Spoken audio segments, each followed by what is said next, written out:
oppose government policy and espouse a cause for open, who are employed in a range of occupations.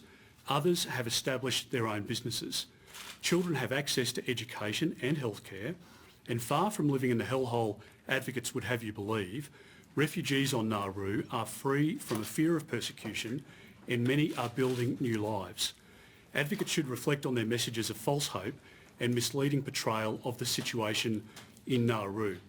Now, while some may be encouraged by messages of false hope and some may resort to extreme action, this government will not be dissuaded from its stated border protection policies, nor will it tolerate threats to assets in Nauru, such as the hospital, that have been provided for the benefit of both those in the Regional Processing Centre, refugees and the people of Nauru. Now, transferees have the option of resettlement in a third country or returning to their home country. The government has offered assistance for these options. The government has been absolutely clear, that is, that we do not want to see the restart of boats and the deaths at sea. Persons transferred to regional processing centres will not be settled in this country, and the position of this government will not change.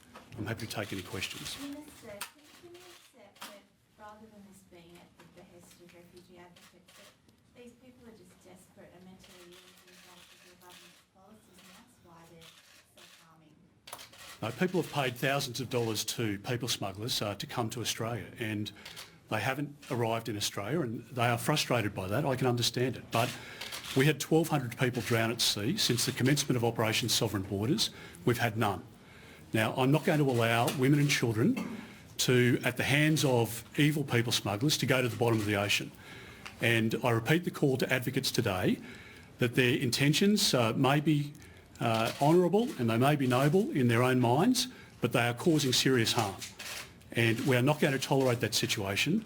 And this government has taken a very deliberate approach to try and provide support, both in terms of health services, in terms of accommodation, in terms of all of the services being provided on Nauru. We provide the Nauruan government with that assistance. But people who suggest that resisting the government's policy, that somehow that's going to twist our arm, we're not going to stand for that. And I want these people to be able to return to their countries of origin, or as others have done in Nauru, to be engaged in employment and to commence a new life. That's what hundreds have taken up already, and others, of course, have decided to return home. So we will work with the government of Nauru, but our government is not going to change its policy, and we are going to make sure that the advocates, frankly, hear that message very clearly. What third country options beyond Cambodia have been offered to them? Well, Cambodia is... Sure. Third countries other than Cambodia have been offered to Nauru, and have any third country options at all been offered to those on Manus Island? To the point in relation to Nauru, the third country option is Cambodia. Now, people have escaped persecution or escaped difficult circumstances from their country of origin. They have sought protection and they have been given protection on Nauru. Now, they want to come to Australia. I understand that. There are millions of people who want to come to Australia. In fact, we know there are many, many people staged in Indonesia now, as is the case in Sri Lanka, Vietnam, India and elsewhere, others coming from the Middle East. Now, that is the reality, as I say, for many people. I mean, many refugees want to come to Australia, but we've been clear that by stopping boats, by stopping people drowning at sea, we're taking refugees, including 12,000 Syrians. That is the way that we will take refugees. In terms of the people on Manus, the opportunity for those that have been settled, again, those people that have fled persecution or fled circumstances that would give rise to their claim for protection, they have sought that protection in PNG and they've been given that protection. Having been given that protection, having fled the circumstances of their country of origin, you can't then say that, well, we're not happy with the fact that we've been able to seek refuge here. We want to go to another destination, in this case, our country. That is not the way this country operates its border protection system, not under this government, and it won't be under this government into the future. So no third country options available for those on Manus? Well, in relation to those on Manus, the arrangement is that people can live within PNG. Now, I should say, just by way of update in relation to Manus as well, there are discussions underway right now. Our officials have travelled up there over the weekend and they're in discussions with their counterparts about the issues arising from the Supreme Court decision last week.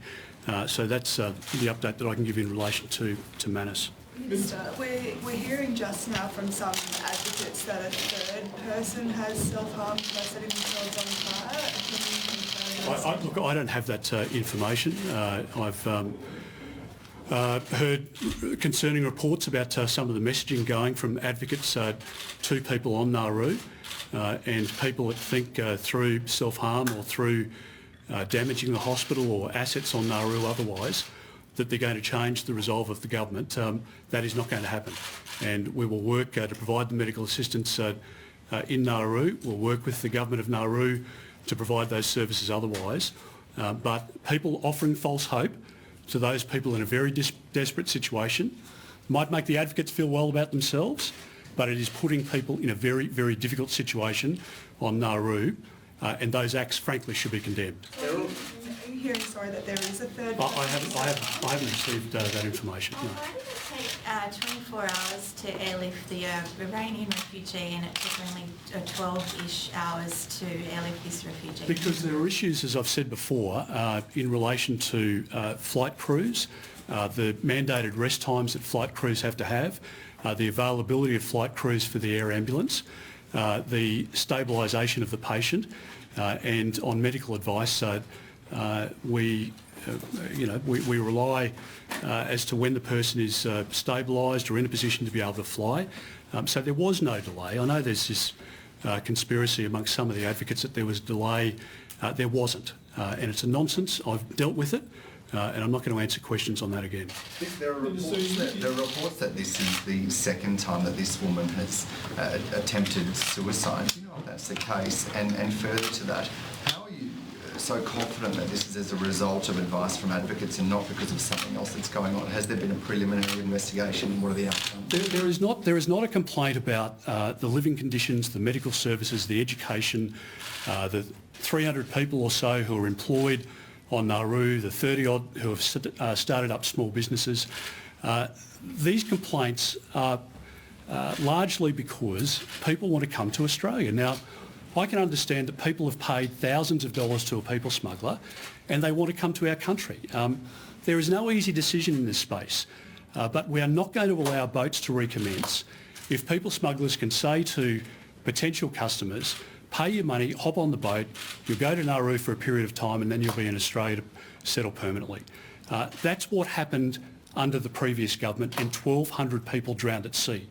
And we are not going to allow that circumstance to occur again. And that's why, as I've said, we are not going to, regardless of the circumstances, bend in our resolve to make sure that we don't allow boats to recommence. Minister, just to pick up on Dan's point there though, what's your evidence that it's the advocates who are driving these people to take this extreme measure? Mark, there's a lot of advice that we receive, intelligence that we receive, contact between the staff and those people on Nauru. There is a lot of publicly available information in relation to some of the social media messaging as well. So there is no doubt about the actions of some. And as I say, this results in a very difficult circumstance compounded by these comments and this advice, and we should call it out for what it is. I've stood up in this room before. I've made public comment in the House, and I've addressed you elsewhere before about my concerns over a period of time of the advocates and those people who are opposed to the government's tough border protection policies. But we are not going to change those policies, and the advocates, by providing the false hope to these people, really is to be condemned. Now, they can provide offers of support, that is completely reasonable, but to provide advice otherwise is very, very dangerous, and we're seeing that play out at the moment, and we are not going to allow for it to continue. And do you know if the reports are true that this was the second suicide attempt by this woman? Oh, sorry, just to come back to that point, Dan. So my first point is I'm not commenting in relation to individual medical histories about patients. I haven't made a practice of that. But what I can say is that this woman had been to Australia before, received medical attention, received a clearance to return to Nauru, was provided with medical assistance in Nauru as well. And as we've said before, when people have received the medical assistance that they come to Australia to receive, once that medical assistance has been provided, they will be returning to Nauru. All right, thank you very much. Okay, so that was live from Canberra. The Immigration Minister Peter Dutton speaking after another case of a refugee on Nauru setting themselves on fire. It was a 21-year-old female. She's been flown to the Royal Brisbane Hospital and is in a critical condition this morning, and that's after there was a man who set himself on fire several days ago. He was flown to Australia, but he died. And so the Minister there expressing frustration and anger at what he says is refugee advocates encouraging people to behave in a certain way, and he says refugee advocates are causing serious harm. The Minister is maintaining there's no way these refugees will be settled in Australia. He says they have the options of staying on Nauru, going back to Cambodia, or going to Cambodia, or going back to their countries of origin.